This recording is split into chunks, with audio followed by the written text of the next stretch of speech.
Salary మొత్తం first తారీఖు తీసుకొచ్చి ఆమెకి ఇచ్చేస్తాను. మీరు వెళ్ళేటప్పుడు ఆటోకి 100 రూపాయలు ఎడితే లెక్క అడుగుతున్నాను.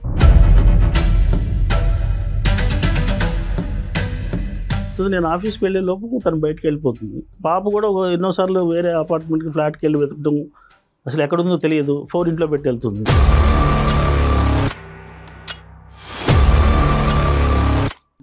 ఒకసారి ప్రోగ్రాంలో ఫంక్షన్ రెడీ అయ్యి వెళ్ళొచ్చారండి. వెళ్ళొచ్చేసరికి మొత్తం బాడీ అంతా స్మెల్ చేస్తుంది, వాసన చూస్తుంది బాడీ అంతా.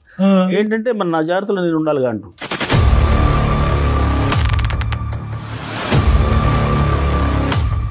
ఏ ఫిజికల్ అట్రాక్షన్ కూడా లేదండి ఇద్దరి మధ్యలో. అడిగితే తను అంటుంది నా అందం పాడైపోతుంది.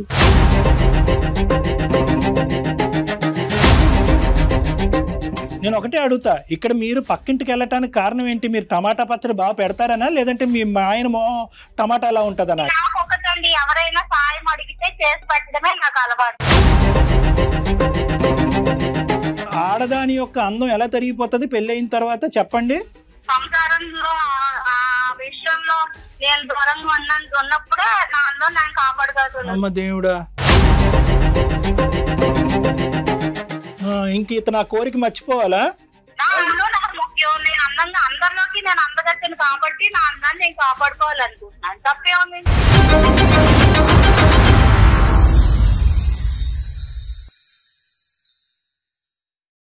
అత్యాధునికమైన టెక్నాలజీతో ఫెర్టిలిటీ ట్రీట్మెంట్ అందిస్తోంది మెడిసి IVF. మెడిసి హాస్పిటల్ సమర్పించు అందమైన జీవితం కార్యక్రమానికి స్వాగతం. నమస్తే కళ్యాణ్ గారు. నమస్తే జయ గారు. నాగరాజు గారండి, వైఫ్ అండ్ హస్బెండ్ మధ్య ఇష్యూ వచ్చారా? వచ్చారండి, డైరెక్ట్ గా మాట్లాడటానికి రెడీగా కూడా ఉన్నారు. So invite చేసేద్దామండి. నాగరాజు గారు,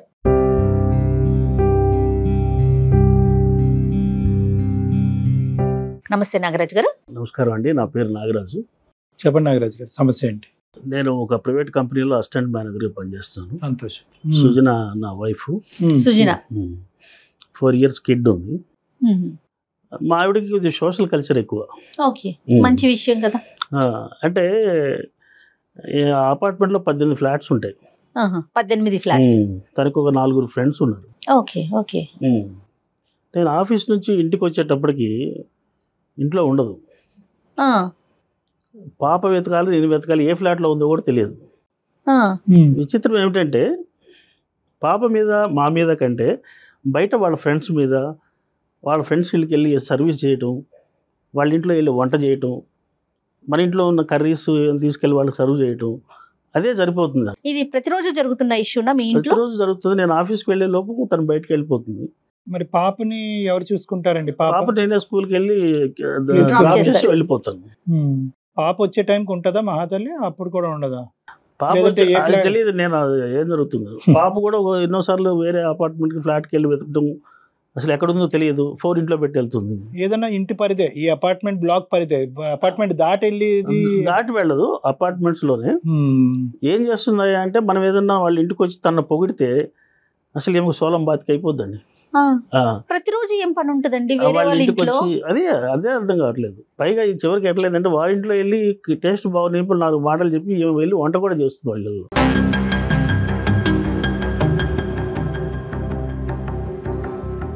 శాలరీ మొత్తం ఫస్ట్ తారీఖు తీసుకొచ్చి ఆమెకి ఇచ్చేస్తాను. మీరు వెళ్ళేటప్పుడు ఆటోకి 100 రూపాయలు ఎడితే లెక్క అడుగుతున్నాను.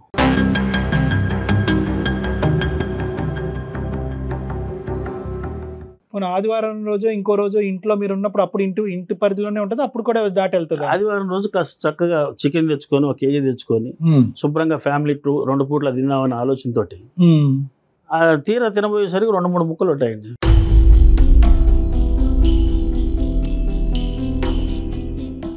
ఏంటని అడిగితే అవునండి, మనకు సొసైటీలో హోదా ఉండాలి, ఇలాంటివన్నీ చేసేటప్పుడు భర్త ఎందుకు, నీకు ఫ్యామిలీ ఎందుకు, ఎక్కడో ఏ పొలిటీషియన్, ఏ కార్పొరేటరో, ఏ వార్డు మెంబర్ అయితే బాగుంటుంది, లేదా ఉమెన్ ఎంపవర్మెంట్, మహిళా సంఘం, ఇలాంటివి చేసుకోవచ్చు కదా.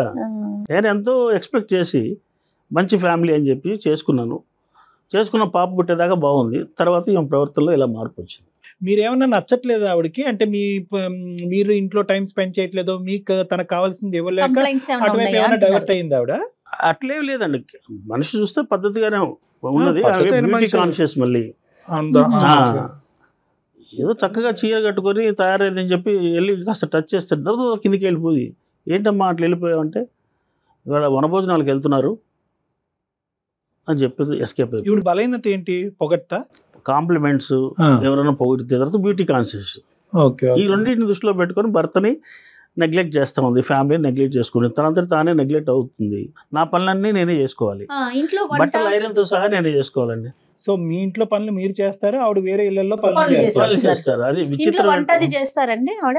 వంట చేస్తారు, మార్నింగ్ ఏదో రెడీ చేసి వెళ్ళిపోతుంది. ఏదో Okay. మన వీళ్ళు ఎవరో పని మనిషిని పెట్టుకుంటే వాళ్ళు డ్యూటీ అయిపోతుంది కదా, అన్నం చేసాం, కూర చేసాం, ఇంకో ఇళ్ళకి వెళ్ళాలి, అదే రకంగా తప్ప ఒక హస్బెండ్.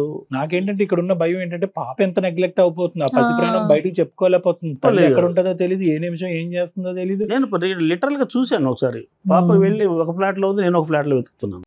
అయ్యయ్యో, ఫోన్ కనీసం ఫోన్ తీసుకెళ్తాను, ఫోన్ క్యారీ చేయదు, ఇంట్లో ఉండిపో. మాకు డౌట్, ఫోన్ మోగుతుంది, ఇంట్లో లేదు, ఎక్కడ ఉందో డౌట్. ఇవన్నీ ఒకసారి కూర్చోబెట్టి కూడా అడిగాను, వాళ్ళ అమ్మ నాన్న పిలిచి చెప్పాను. ఇవన్నీ చిన్న చిన్న విషయాలు అల్లుడు గారు, ఇవి కూడా పట్టించుకుంటే ఎట్లా మీరు? విషయం చిన్నదైతే అయి ఉండొచ్చు, దానివల్ల ఇబ్బంది ఎక్కువగా కనిపిస్తా ఉంది కదా. నాగరాజ్ గారు ఏం చాలా కళ్యాణ్ వెరైటీ గారు? ప్రాబ్లం. ఇదేంటి ఈ కళ్యాణ్ గారు ప్రాబ్లం అసలు? ఏంటంటే మీకు తప్ప లోకం మాకు కూడా అర్థం కావటం కష్టమే. ఏమయ్యా పని ఇది ఏమైనా చేస్తుంది కదా? సైకలాజికల్ ఇష్యూ అనుకోవాలండి. అంటే తప్పుడు ఉద్దేశం లేదని అంటున్నారు కదా ఆవిడ. ఏంటంటే కేవలం సేవా దృక్పథం ఒకటి, ఇంకోటి ఏంటంటే పొగడ్తకి ఫ్లాట్ అయిపోతూ ఉంటది. అందం గురించి పొగిడినా, సేవా కార్యక్రమాల గురించి పొగిడినా కూడా ఫ్లాట్ అయిపోతూ ఉంటది. అదే ఆవిడకి మళ్ళీ ఎనర్జీ ఇంకా ఎక్కువ చేస్తూ ఉంటది, అంతే కదా మెయిన్ గా. వీళ్ళందరూ వాడుకుంటున్నట్టేనా? బ్రహ్మాండంగా అది వీళ్ళందరూ తెలియదు, వాడుకుంటున్నారు. పిచ్చి మొహానికి తెలిస్తే కదా అది వాళ్ళంతా ఏమైనా వాడుకుంటున్నారనే విషయం దానికి కాన్షియస్ లో లేదు. లేదండి, రేపొద్దున మీ ఇంట్లో ఏదైనా కడుపు నొప్పి, కాలు నొప్పి వస్తే ఎవరైనా వస్తారా ఈ బ్యాచ్? అదే నేను వాళ్ళందరూ రావాలని చెప్తే తను నెగ్లెక్ట్ చేస్తూ నాకు వాళ్ళందరూ సర్వీస్ చేస్తే నాకు దాంట్లో సాటిస్ఫాక్షన్ ఉంటుందండి. అదొక పైగా మళ్ళీ కొత్త మాటలు. వాళ్ళ చివరి నాకు ఫ్రెండ్ ఉన్నాడు, వాడికి కూడా కూర్చోబెట్టి గంటన్నర కూర్చోబెట్టి చెప్తే ఇవన్నీ మామూలేరా అని అంటున్నారు. ఇంకెవరికి చెప్పుకోవాలి నేను? మీ వరకు ఏమందా? మీరు ఏ టైంకి వచ్చినా, ఎక్కడికి వెళ్ళినా, ఎలా ఉన్నా కూడా మీ వరకు మిమ్మల్ని ఇబ్బంది పెట్టదుగా? ఇబ్బంది ఏం పెట్టదు, కానీ నేను కూడా అట్లా రానండి. నా టైమింగ్స్ లో నేను పక్కా ఇప్పుడు ఆవిడ పార్టిసిపేట్ లేక ఈయన లేక ఇబ్బంది కదా పాప ఉంది కళ్యాణ్ కదా. గారు. ఒకసారి ప్రోగ్రామ్ ఫంక్షన్ రెడీ అయ్యి వెళ్ళొచ్చారండి. వెళ్ళొచ్చేసరికి మొత్తం బాడీ అంతా స్మెల్ చేస్తుంది.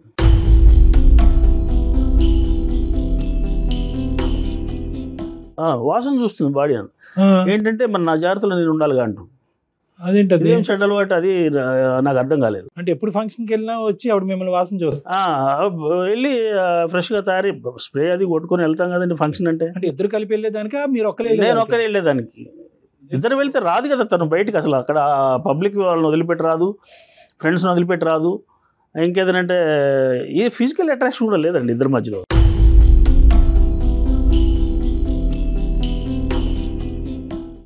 ఇంకా ఏం సమస్యలు ఉన్నాయి నాగరాజు గారు? అసలు మీ ఇద్దరి మధ్యన భార్య భర్తల దాంపత్య జీవితం ఏమన్నా ఉందా? లేదు సార్, అదే తను ఎప్పుడైనా దగ్గరికి పిలిచినా రాదండి. ఎందుకు ఏంటి అని ఒకసారి కూర్చోబెట్టి అడిగాను. ఎనర్జీ అంతా బయట అయిపోతే ఇక్కడే ఎనర్జీ కూర్చోబెట్టి అడిగాను. అడిగితే తను అంటుంది నా అందం పాడైపోతుంది.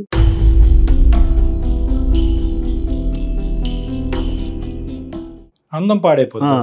ఇదేదో కొత్త లెక్క. అందం పాడైపోతుంది, నేను ఎప్పుడు ఇలా ఉండాలి. మరి అలాంటప్పుడు పెళ్లి చేసుకోవటం ఎందుకు సార్? భార్య భర్తలు కలిస్తే అందాలు పాడవుతాయి. పెళ్లి చేసుకోవటం ఎందుకు? పాపను అంటారు రేపు పొద్దున భవిష్యత్తు ఏంటి? ఈ రకమైన విచిత్రమైన సమస్యలతో చాలా నేను సఫర్ అవుతున్నాను, బయటికి చెప్పుకోలేని పరిస్థితి. ఆర్థిక పరిస్థితులు బాగానే ఉన్నాయండి. ఆర్థిక పరిస్థితులు నేనే సంపాదిస్తున్నాను, ఫైనాన్షియల్ గా సంపాదిస్తున్నాను. మీ ఇల్లు వరకు ఇంటికి వచ్చాక కొద్దిగా నీట్ గా ఉంటుందా, లేదంటే చిందరవందరగా ఉంటుందా? లేదు, అది నేను నాకు వచ్చే నా డ్యూటీ అది. వచ్చిన సెకండ్ హాఫ్ డ్యూటీ అది మీది? నా డ్యూటీ వచ్చి సర్దుకోవాలి, నా పక్క బట్టలు నేనే పెట్టుకోవాలి, నా బట్టలు నేనే ఐరన్ చేసుకోవాలి. ప్రైవేట్ కంపెనీలో మీ జాబ్ పార్ట్ టైం, ఇది ఫుల్ టైం జాబ్? ఇది ఫుల్ టైం జాబ్ అయిపోయింది. అయ్యో రామా, అలా కదా. ఈ ఒక్కసారి ఈ యాంగిల్ ఒకటి చెప్పండి, ఈ వాసనలు చూసే యాంగిల్ చెప్పండి. వినటానికి అసహ్యంగా ఉంది. బయటికి వెళ్ళి వస్తే వాసన చూసే ఆడదానికి అంటే మీ మీద అపనమ్మకమా? నా జాగ్రత్తలో నేను ఉండాలంటే అదే ఫీలింగ్, అపనమ్మకం. ఇప్పుడు నువ్వు దగ్గర రావు, నేను బయటికి వెళ్ళేది లేదు, నా పరిస్థితి ఏంటి, నేను ఎవరికి చెప్పుకోవాలి? ఇది మల్టిపుల్ టైమ్స్ అయిందా? Multiple times. సో ఇక్కడ బయటకు తీసుకెళ్ళాలని నాకు విచిత్రంగా అనిపిస్తుంది. ఎవరు?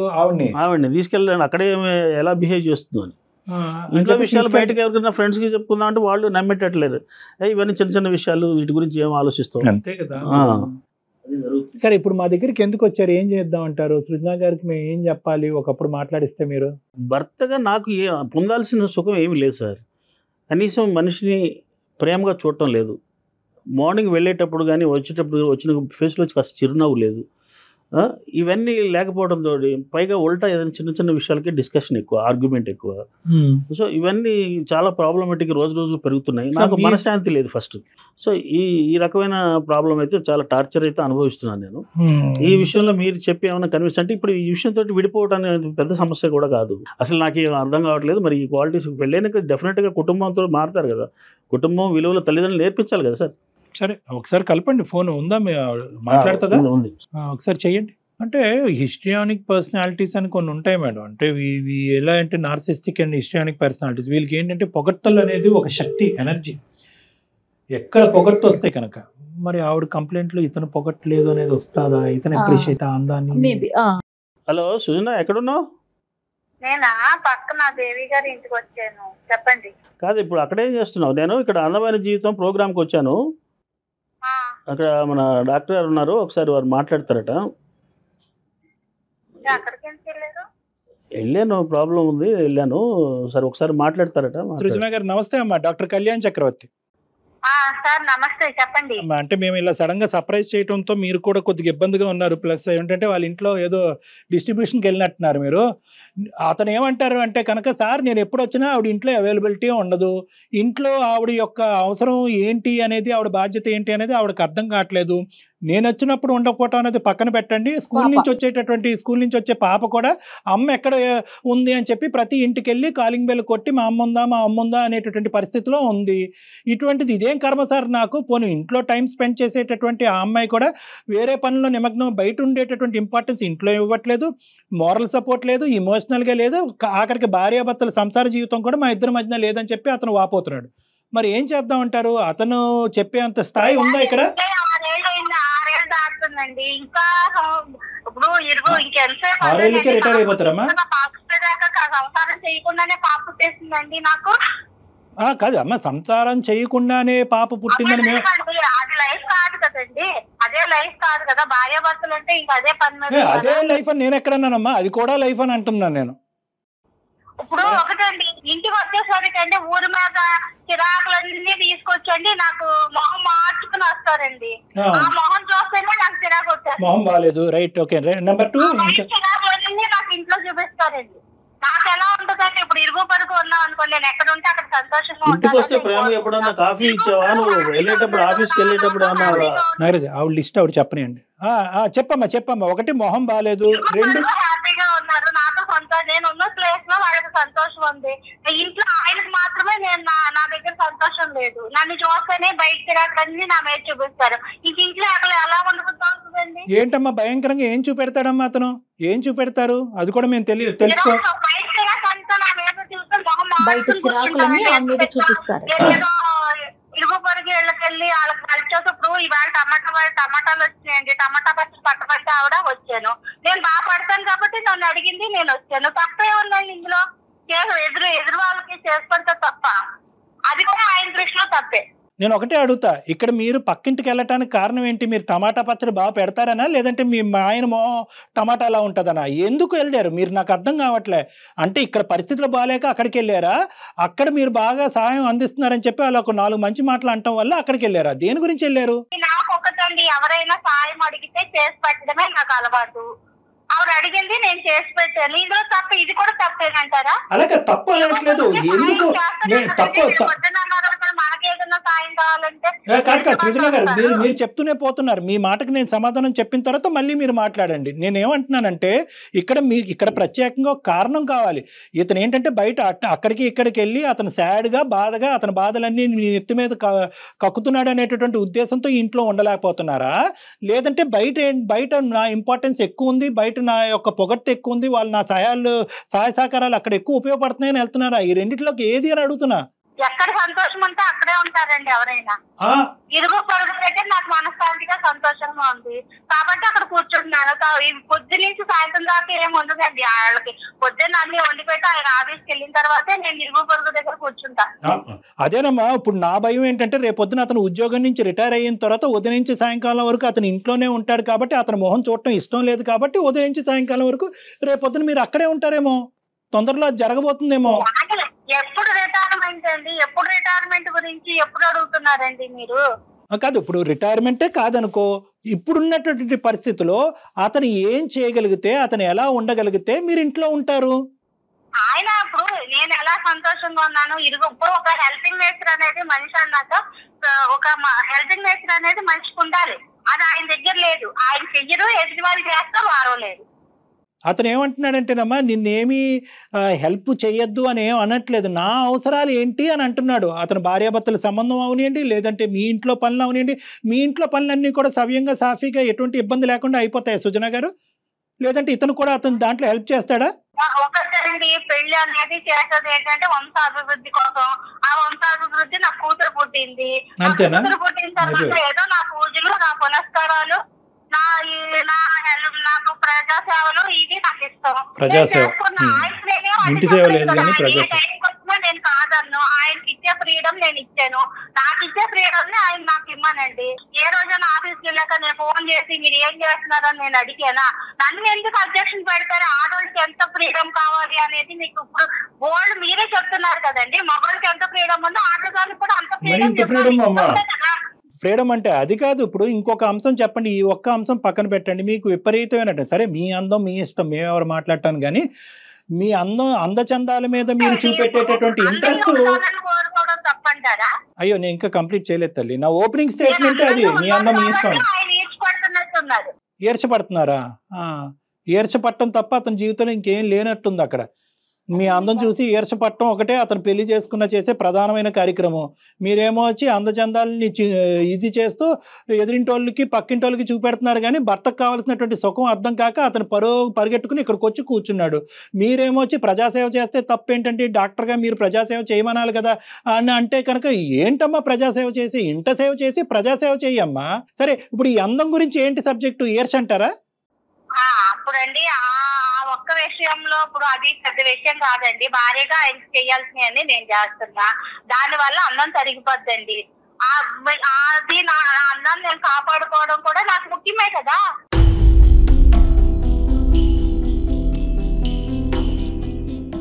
ఆడదాని యొక్క అందం ఎలా తరిగిపోతుంది పెళ్ళయిన తర్వాత చెప్పండి? సంసారంలో ఆ విషయంలో నేను దూరంగా ఉన్నప్పుడే నా అందం నేను కాపాడుకోగలను. అమ్మ దేవుడా, అవునా? ఈ సబ్జెక్ట్ నాకు తెలియదమ్మా. అనవసరంగా నాకు ఈ సబ్జెక్ట్ తెలియక చాలా మంది ఆడవాళ్ళని అటువే ప్రోత్సహించేస్తున్నాను నేను. మీకు ఒక అమ్మాయిని కనిచ్చాను, అంతవరకే చాలు. మీకు అన్ని వండి పెడుతున్నాను, భారీగా నేను చేయాల్సినవన్నీ చేస్తున్నాను. ఆయన ఆ విషయంలో నాకు ఇంట్రెస్ట్ ఉండదు. మిగతా నేను తగ్గించుకోవడం నాకు ఇష్టం లేదు. సృజన గారు, మిగతా చెప్పినటువంటి సబ్జెక్ట్ లో కొంతవరకు వ్యాలిడిటీ ఉన్నా కూడా ఇప్పుడు ఒక విచిత్రమైన సబ్జెక్ట్ చెప్పారు, నా కళ్ళు బయర్లు గమ్ముతున్నాయి. ఏంటది? ఆడది మగవాడితో కలిస్తే భార్యాభర్తల సంసారం జీవితం చేస్తే అందచందాలు తరిగిపోతాయా? ఎవరు చెప్పారమ్మా ఈ కాన్సెప్ట్? ఎవరు? ఇంకెవరో నలుగురు ఫ్రెండ్స్ ఉన్నారు కదా, ఆ నలుగురు ఫ్రెండ్స్ లో చెప్పి ఉంటారు. నెక్స్ట్ వాళ్ళని ఇక్కడ కూర్చోబెట్టాలి. ఓ అబ్బో, సరే అమ్మా. ఇప్పుడు కాదు, ఇంతేనా ఇతని పని ఇంకింతేనా జీవితంలో? ఇది ఎందుకంటే చాలా ముఖ్యమైనటువంటి అంశం. అన్ని వండి పెడుతున్నాను అందరిలోని, విరుగు పొరుగు అందరిలోని నేనంటే చాలా రెస్పెక్ట్ అండి. నాకు చాలా గౌరవిస్తారు, నేనంటే చాలా ఇష్టపడతారు. నేను ఉన్న చోట సంతోషంగా ఉంది. నేను వెళ్ళేసరికి ఇప్పుడు దాకా బోర్ కొట్టింది, నువ్వు రాగానే చాలా హ్యాపీనెస్, నువ్వు ఉన్న చోట సంతోషం ఉంటుందని అంటే నేనుంటే సంతోషంగా లేదంటారు. అమ్మ కామెడీ తీసి పక్కన పెడదాం, ఒక్కటి సీరియస్ గా మాట్లాడతాను నేను. ఎంతమంది నువ్వు ఈ సేవా కార్యక్రమాలు చేసేటటువంటి ఈ గుంపు అంతట్లో ఎంతమంది మీ ఇంటి వరకు వచ్చి మీకు హెల్ప్ చేస్తున్నారు? ఒక కూర చెప్పండి, ఎంతమంది మీ ఇంటి వరకు కోరితే, అంటే అలా తీసుకొస్తేనే మేము ఇవ్వాలా అండి, అప్పుడే సేవ చేయాలన్నది కాదు. మీకు ఎప్పుడైనా ఒక అవసరం పడినప్పుడు వీళ్ళు ఎవరన్నా నిలబడుతున్నారా? సరిగ్గా రాదండి, వాళ్ళెవ్వరూ సరిగ్గా చేయరు. నేనే బాగా చేస్తాను కాబట్టి సంతోషం. అలా కదమ్మా, అతను నాగరాజు గారు పెట్టుకునే స్థోమతను నాకు ఇచ్చాడు. వాళ్ళ సంసార విషయాలు మనకి ఎందుకండి, మనకు కావాలి కదా.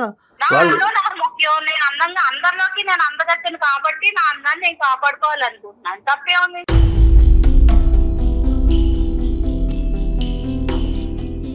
ఇంకా మీకు వండి పెట్టడం, మీ ఇంట్లో కూర్చోవడం, మీతోనే ఉండడం, మీకు టైం కానీ అందివ్వడం ఇదే నా భార్య?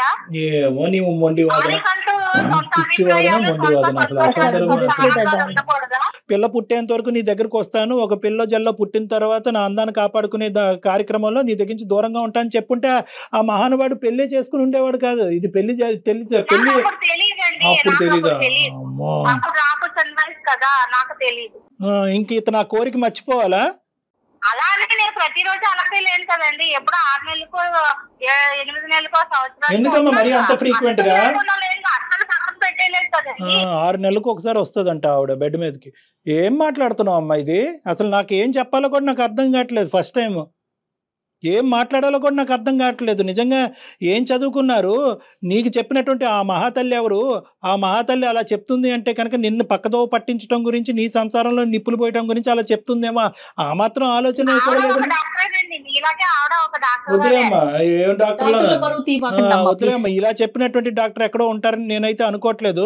ఆవిడ దేనికి సంబంధించిన డాక్టర్, మీకు ఆవిడ ఎందుకు చెప్పిందో, ఆవిడ మాట మీరు ఎందుకు ఆలోచించుకున్నారు కానీ అది వేరే టాపిక్. ఇప్పుడు అతను ఏమంటున్నారంటే ఇంకొక అంశం కూడా, ఇంట్లో విషయాలు, సంసార విషయాలు మనలో మనం మాట్లాడుకోవడం పోయి మీ దగ్గర దాకా తీసుకురావడం ఏంటండి? పరుగు పోవడానికి. ఇంకెక్కడ మాట్లాడమంటారు చెప్పండి? ఇంకా అతను ఎక్కడ మాట్లాడమంటారు? మీ పేరెంట్స్ దగ్గరికి వెళ్ళి మాట్లాడితే వాళ్ళు ఏమొచ్చి ఈ మాత్రం సమస్యకి, ఎందుకంటే బహుశా వాళ్ళకి మీ మెంటాలిటీ ముందు నుంచే తెలిసేమో, అంతా అతను నెత్తి మీద రుద్దారు. వాళ్ళు అంటారంటే నీ బాధ నువ్వు చూసుకో అయ్యా, ఈ మాత్రం దానికి మా దగ్గర వరకు ఎందుకు వచ్చావని చెప్పి. పోనీ ఇరుగు పొరుగు అందరితో చెప్పుకోవాలంటే కనుక అందరికీ మీరు వెళ్ళి సహాయ సహకారాలు అందించేటప్పటికి వాళ్ళెవరు ఇతని తరపున నిలబడరు. అందరూ మీ తరపునే మంచిది సృజన అంత గొప్పది లేదు, సృజన అంత అందమైనటువంటి అమ్మాయి లేదు అని చెప్పి మిమ్మల్ని పొగట్టలతో కుమ్మేస్తున్నారంట. కాబట్టి అండి నేను అటు అత్తారింటికి గాని ఇటు పుట్టింటికి గాని ఇరుగు పొరుగు గాని అందరికీ సాయంగా అండగా నిలబడుతున్నాను కాబట్టి వాళ్ళందరూ నా తరపు మాట్లాడుతున్నారు. ఈ హెల్ప్ కావాలనగానే అక్కడ నిలబడుతుంది, అండగా నిలబడుతుంది. అలాంటి భార్య దొరకడం ఆయన అదృష్టం అనుకోవాలి. అతను అనుకోవాలి అంటే కనుక అతను ఇంకో జన్మెత్తాలి కానీ అలా కాదు. అలాంటి భార్య దొరుకుద్ది.